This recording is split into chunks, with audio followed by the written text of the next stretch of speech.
even though he was playing injured, it's Yeah. like they had all the momentum. Who knows if he comes out like gangbusters like he did in the first two games. Yeah. Game 3 puts up Dallas in a 3-0. He puts the Clippers in a 3-0 hole.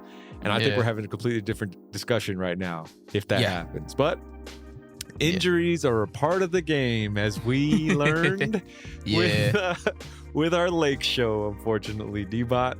Yeah, man. I mean, again, like you said, definitely Luka getting hurt exposed the Mavericks a little bit, and I think that definitely swung the whole series. I think the only thing that was a bit of a bummer for the Clippers was just, I think, game 4-5, where it felt like with the hurt Doncic, you could have put him away, but you didn't.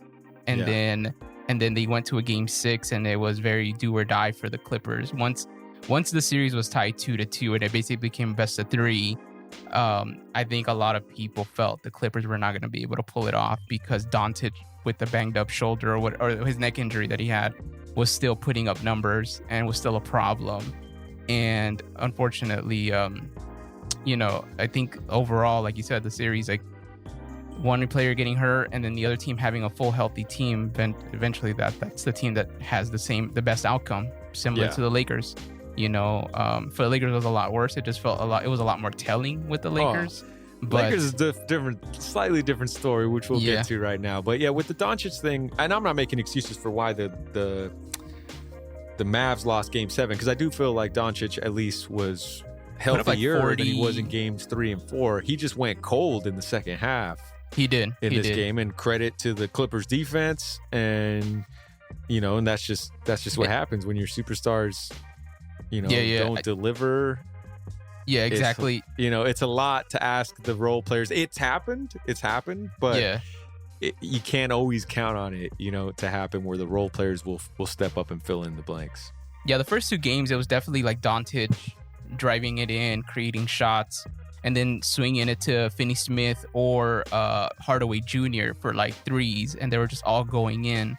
It was very money. And then in this game, it felt like they were trying to keep doing the same thing. But I think at this point, game 7, the Clippers defense just figured out, this is how they do things. So they figured out how to move with that rhythm that was basically disrupting the shot rotation for the Mavericks. Like all of a sudden, threes were not going in. Yeah. And they were being contested. And I think they were getting more physical. The fact that they were full court pressing Luka today from the jump with Batum picking him up from the inbounds play was, to me, telling of the shift in the strategy that the Clippers employed that I thought actually worked. In the first half, again, he was still kind of going off, but they stuck with their game plan. And in the second half, he was not forcing some shots, but I think he felt the weight of, if I don't do this, we're not going to win. Yeah. And so he tried, and some of those shots were not falling in the second half. And then the Clippers bench did their thing, as we've talked about, and that was a wrap. Yeah. Game over. I know, exactly. And then I think the same thing with Ty Lue, just finally figuring out the rotations. For sure, Patrick Beverley was not in these last games because he was getting pushed around by Luka. Let's be honest. And we saw that, I don't know if you saw, but even towards in the fourth quarter, every time Luka had the ball and Kawhi's guarding him, you could tell he was like, no, I don't know what to do. And then he said, he either threw up a bad shot or he would try to feed it to Boban, who would always somehow get picked. And then it was a turnover. Like Luka would somehow short the throw. It's like, dude, you got like a 8-foot target.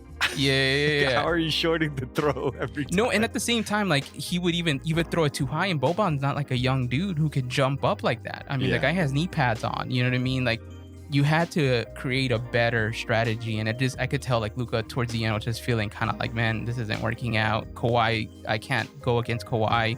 And then it was either Kawhi or Morris that were on him, and he would not be able to get through to them. He'd be able to get through a man and Reggie Jackson easily and get the dunk or get the layup with the and one. But yeah, you could tell that if someone physical, like a bigger, like, or someone that's his size or bigger, like he definitely has like that's where they exposed them a little bit. So a little, yeah.